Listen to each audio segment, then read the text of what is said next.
Vlada svakodnevno transformiše i unapređuje rad svoje administracije kroz uvođenje informacionih tehnologija, uključujući, kao što je već rečeno, i projekat elektronske vlade, koja će omogućiti da se već u junu mesecu ove godine održi prva sednica vlade bez papira.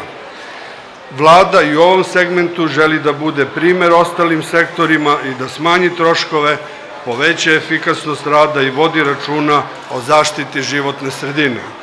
Naravno, smatram da prisutni učesnici imaju mnogo korisnih ideja kako da kroz primjenu informacionih tehnologija unapredimo naše društvo i zato apelujem na vas da se aktivno uključite kroz pokretanje inicijativa, možda već i na ovoj manifestaciji, a ja obećavam da će vam Vlada u buduće biti partner, a ne prepreka da vaše ideje budu isprovedene.